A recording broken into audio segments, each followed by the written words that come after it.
Welcome back, guys. As I discussed about structure of SWOT analysis, now we have already understood definitions of SWOT: strength, weakness, opportunity, and threat. Now, what we are going to do, I will do my own SWOT analysis for better understanding. I am going to do my SWOT analysis. So, which means I am going to talk about my strengths, I am going to talk about my weaknesses, and what are opportunities available for me, and what threats I can foresee for myself. So that I will talk in this video.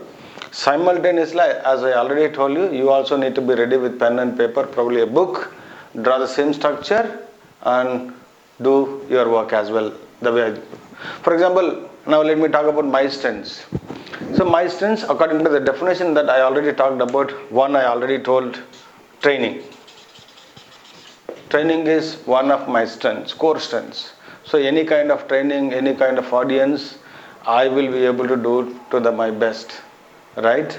And second most important skill that I have, the strength I have, is people management.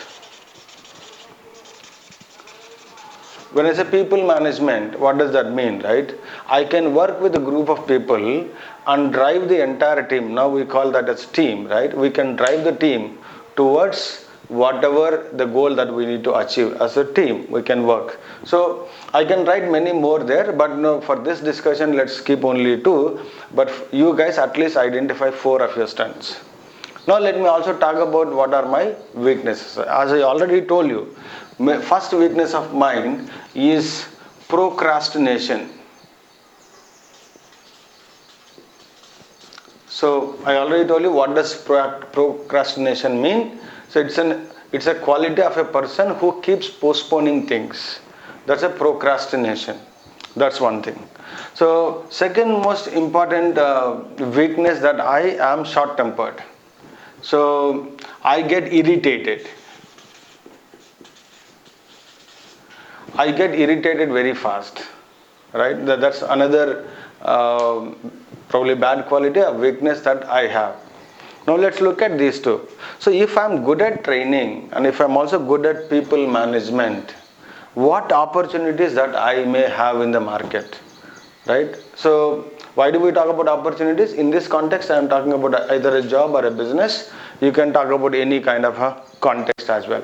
So now if I'm good at training and people management, so what I can become, right? What I can catch for, what kind of opportunities I can work with, right? So number one, I can be a consultant to the organizations. I can be a consultant, or let's say for example, I can be a training department head. Training department head. So let's stay here with 2 opportunities.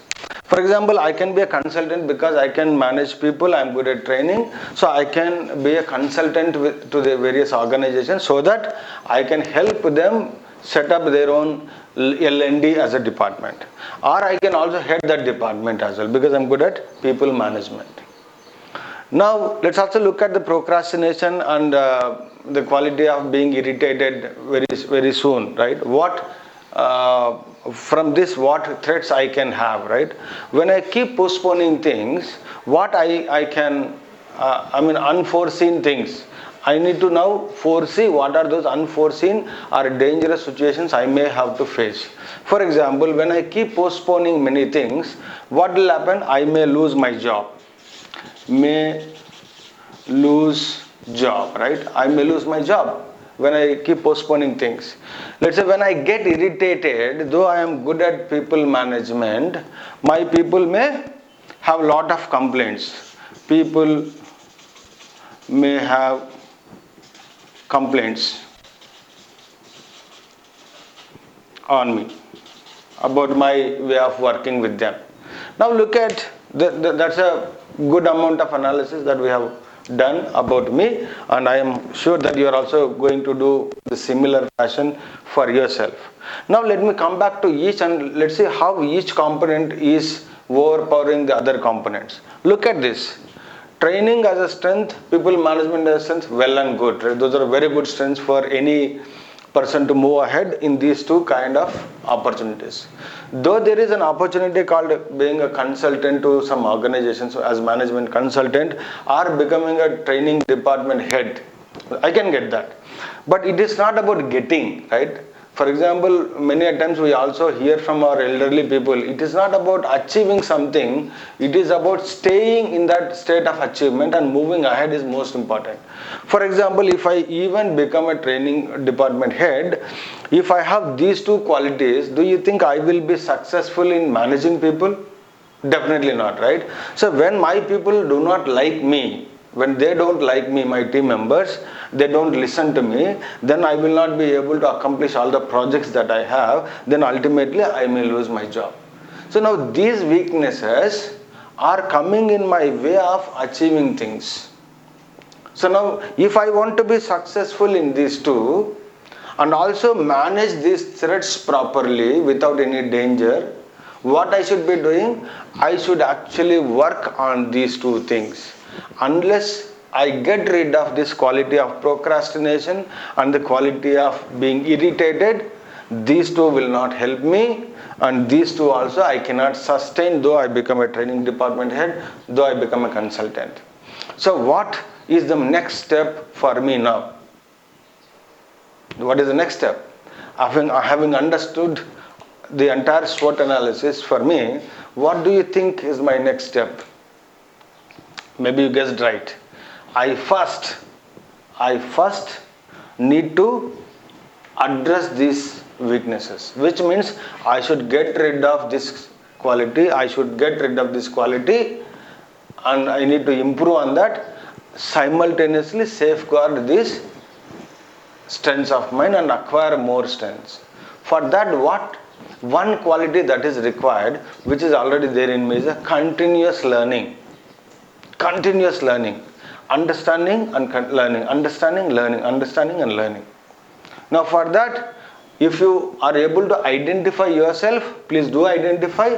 Otherwise, ask your close friends or colleagues in your classroom, maybe your friends in the classroom, they will tell you what are your areas of improvements. So with this, I am coming to the close of the session.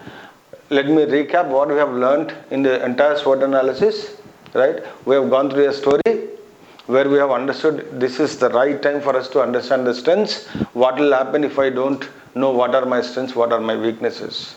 Then we have understood the definitions of SWOT, and then we came to this particular video where we have understood my SWOT analysis. I am hopeful that you also have done this exercise already. Do this exercise. If you want, watch this video multiple times and try to relate how this, more important, how your weaknesses will overpower or disempower these two areas. When these two areas get disempowered, this is what you are going to face. As simple as that.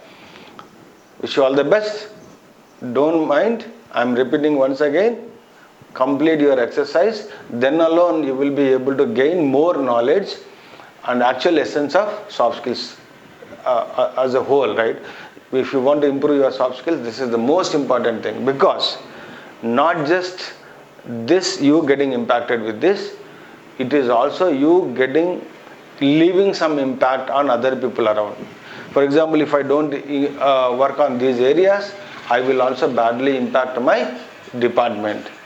When I badly impact my department, I will also badly impact my colleagues and the whole organization. So keeping all those things in mind, I need to personally work on this immediately. Similarly, you do as well. Thank you so much. We will meet in the next lesson. Thanks a lot.